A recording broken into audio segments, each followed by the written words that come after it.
Welcome back to the Lines College Football Podcast. I'm Brett Gibbons with thelines.com, breaking down some weeknight college football action on both a Thursday and a Friday night. Before we get into it, don't forget to follow the Lines on Twitter at TheLinesUS, and I am at Road to CFB. I'll be here every single week breaking down the weeknight college football slate. And also check out some of my college football handicapping tools that I post weekly at thelines.com, like a cheat sheet, weather report, upset alerts, so much more. And be sure to check out our other full lineup of shows, including the Lines Monster Pod, featuring Steven Andrus, Matt Brown, and more. But let's dive right into a big weeknight slate. Starting out west with Sam Houston State, a 10-point road favor at UTEP. This game carries an over-under of 50 points. Kicks off Thursday night at 9 p.m. Eastern on FS1. Sam Houston State, they hit the road for a 740-mile road trip on a short week. Yes, they are staying in the same state of Texas, despite the roughly 11-hour drive. I know they're not driving there, but it's a haul to get from Huntsville, Texas to El Paso. Last week, the Bearcats erased a 22-0 first quarter deficit to win and rally 40-39 in a rivalry game against Texas State, but they were outgained and they just passed for 95 yards. Look, to me, that's not really sustainable. You're not going to be throwing for 95 yards in a game and scoring 40 very often. So I think that's a little bit of an outlier, but they did rush for a ton of yards on Texas State there. UTEP, on the other hand, they're coming off a bye. So we have one team on a short week coming off a big emotional victory, and the other team that's well-rested staying at home. Head coach Scotty Walden, he's looking for his first win at UTEP, of course, and UTEP is 3-0 all-time versus Sam Houston State, albeit that's tough to take because they didn't play exactly last year. The Miners aren't great this year, but I do like the spot that they find themselves in at home with the rest advantage and a letdown spot potentially for Sam Houston. Now, UTEP is on a 1-6 straight-up run at home. Not great, but previously they went 11-3 from 2020 to 2022. So they've enjoyed some solid home field advantage over the years. Tough place to play out there. El Paso is not really close to much else, but the Sun Bowl, amazing venue, absolutely amazing venue. So I'm actually going to sell high on Sam Houston State after last week. The Bearcats are 102nd in offensive success rate and 121st in defensive success rate. So it's not like we're dealing with a team that's going to be pushing the top 40 here in the FBS. I think they benefited from great field position. They're the 30th best average start. So I'm really selling high on Sam Houston after they upended Texas State, a team that the market is very high on here. We're looking at about a 50-point over-under, so I'm going to take the points of the home dog here. I did get UTEP at plus 10.5. I'd still play it at 10, probably not much below that. Would not play it at 9.5, let's put it that way. So let's take UTEP plus 10 here. Moving to Friday, we have a Big 12 showdown between the Houston Cougars and the TCU Horned Frogs. The home team TCU, a 16.5-point favorite, and this game carries an over-under of 51.5 points. Kicks off Friday night at 7:30 p.m. Eastern on ESPN. Houston's offense, they have not been able to get it together, and that's putting it lightly. They've scored exactly 0 points against Big 12 competition through 2 games so far. They've been shut out twice. They're 126th in success rate and late down success rate. At least they're consistent there, I suppose, but 126 is not where I'm looking to be for that. They're 133rd in average starting field position. Again, really, really bad spot to be in there. Their average third down is nearly 8 yards right now, and with this kind of offense, they're not converting a lot of those 3rd and 8+. So far, they've relied on explosive runs. They can hit some explosive runs, but the offensive line, they're really struggling to get a push. It's not a great unit overall. Look, this offense is just so putrid right now and just so not together. I'm not even really worried about TCU's defensive numbers. It's not a great unit, but it's probably still good enough to limit Houston here. But the defense for the Cougars has been really strong. I think it's something that really hasn't been stated enough in the market. It definitely isn't playing into the market how good this defense really is. But I think TCU's offense is tailored to counter what they do well. Houston limits explosives through the air, but QB Josh Hoover for TCU, he's a 70% completion guy, 7.5 ADOT. I mean, he's just taking his chunk yards, letting his receivers do the rest after that. And Houston, they've not been able to generate turnovers, but something to note, Josh Hoover's thrown 4 picks in his last 2 games. I think TCU's offense is going to look kind of like what we're seeing in the NFL right now. look, take what's open, let the receivers get the yak, play it safe. It just looks like the market hasn't really quite adjusted for Houston's defense here, but we'll get to, before you punch in Houston plus whatever, we'll get to that here. Look, Willie Fritz, I think he's a good coach. Teams with bad offenses, they want to eat clock. They want to slow the game down, limit the opposing number of possessions, of course, and I think that's going to be Houston's approach here. So instead of taking Houston with the points, I'm going to take TCU under 34.5 team total. I would also consider a first half under 17 team total for TCU. Maybe talent wins out here in the second half. Whenever I can avoid talent winning out in the second half, I always do. But I think I am going to take an under 34.5 team total for TCU in this game. A second game here on Friday night at 9 p.m. Eastern on Fox. We have Michigan State on the road at Oregon, number 6 Oregon, for a classic Big Ten showdown here. The Ducks are 23.5-point home favorites, and this game carries an over-under of 52.5 points. Now, notably, this number opened much bigger. It was Oregon minus 26.5. The market adjusted. The number there was likely inflated from beatdown that Michigan State suffered at Ohio State. But look, guys, Ohio State's just been crushing Michigan State in particular. They've had about an average 35-point margin between those two in the last 8 years. So I think it was a little bit of an overreaction there. Of course, the market thought so too and moved that number right down. Michigan State, though, did get a couple of key pieces back. Starting receivers Jalen Glover, Nick Marsh. They came back last week, contributed a little bit. They only scored 7 points on a short field. But, hey, look, QB Aiden Childs, yikes, man. Just a complete turnover machine. He's had no fewer than 2 turnovers against FBS teams this year. Honestly, last week against Ohio State was the first time he actually didn't commit 3 turnovers in one game. So he's on a positive trajectory, I suppose, but man, he's careless with the football, to put it lightly.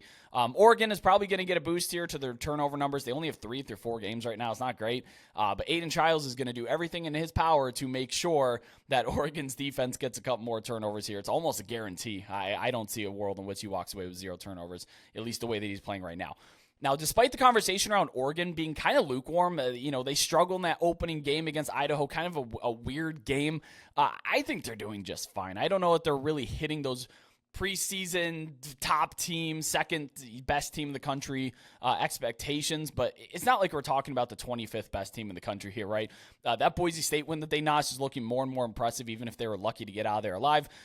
They're plus 2.33 net yards per play. That's 14th best in the country. Again, we're not dealing with the 40th best team in the country. Dylan Gabriel, it's an Oregon offense here, right? They like they like what they can get. It's 80% completion on his passes, but just a 5.8 ADOT. Pretty much just Bo Nix again. Look, this is a system that works. It moves the football, lets players be playmakers and just out talent the other team. That's what Oregon's been doing, even if it took a week or two to come together. Now, the Ducks defensive line, that's a concern. They get pushed around up front, and it's an even bigger concern because the Michigan State offensive line has been decent. If not great, it's been decent. But look, late down conversions is what Michigan State's actually been doing exceptionally well on offense. One of the few things that they've been doing pretty well is moving the chains and extending drives on third down, third and long. We even saw it against Ohio State a couple times that the defenses have difficulty getting off the field. So if the defensive line isn't getting to Aiden Childs, that's probably going to continue. Now, that doesn't necessarily equate to points. Michigan State's offense, let's be frank here, it stinks. It's terrible right now. But they can move the drives a time or two. They're not going to go 3 and out a ton. Even if it's going to result in no points or a turnover, which is, of course, a frequent occurrence. Now, Michigan State's defense, it's the best defense Oregon, has faced by far. It's head and shoulders above the next best one, which would be Boise State, UCLA. I mean, I really don't know what the second best defense here because they have not faced a fearsome cast of defenses. Michigan State's by far is the best they're going to have seen on the year. And defense travels pretty well. So, look, I would have taken Michigan State at the opening number. Of course, not anymore. I'm not betting 3 points. Even if it's a minor adjustment in expected win rate, I'm just not taking the worst number by 3 points.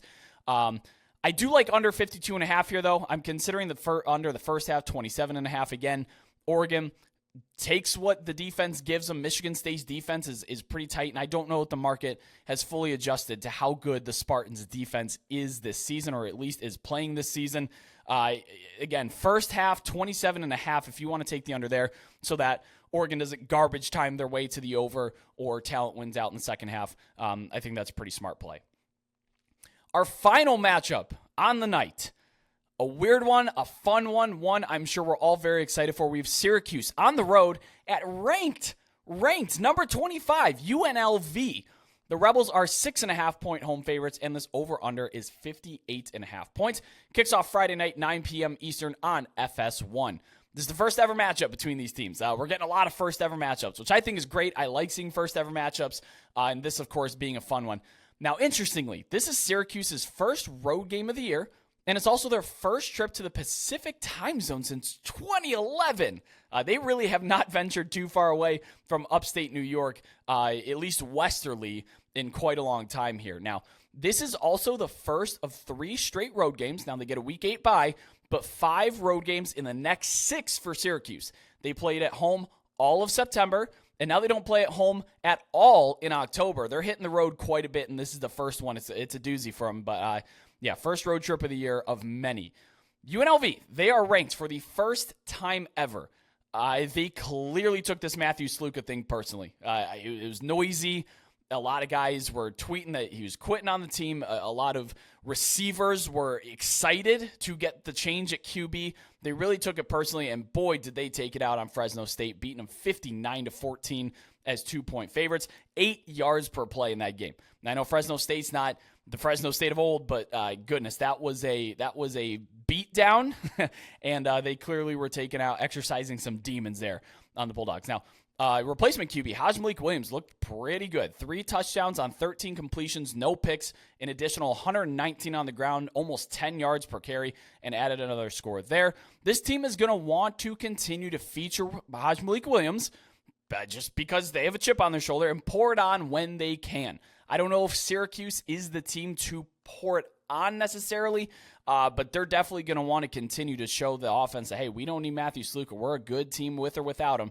And even before the Matthew Sluka stuff, UNLV just kind of has been dominating games. Even if the final score hasn't been super indicative of it, they're 10th best in available yards margin on the season.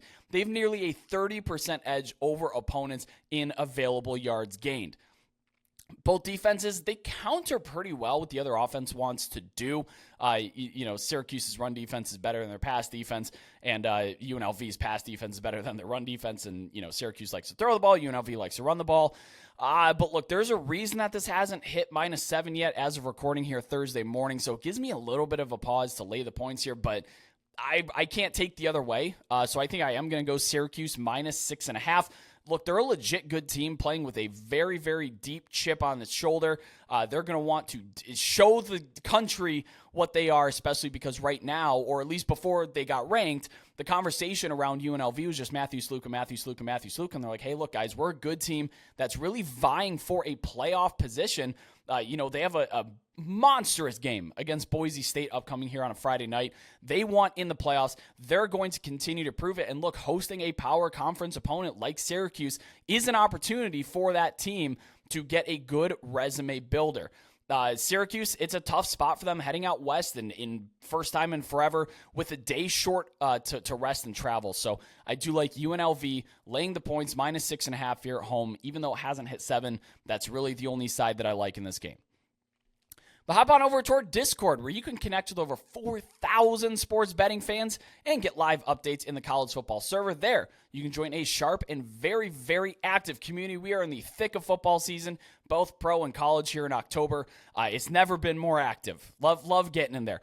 Now, don't forget to subscribe to the Lines YouTube for weekly college football odds and betting videos all season long, and subscribe to us on your podcasting app of choice, be it Apple Podcasts, Google Podcasts, Spotify, whatever you're using these days, and drop us a good review if you liked what you heard here. But thank you so much, as always, for watching. I'm Brett Gibbons. I'll see you next time.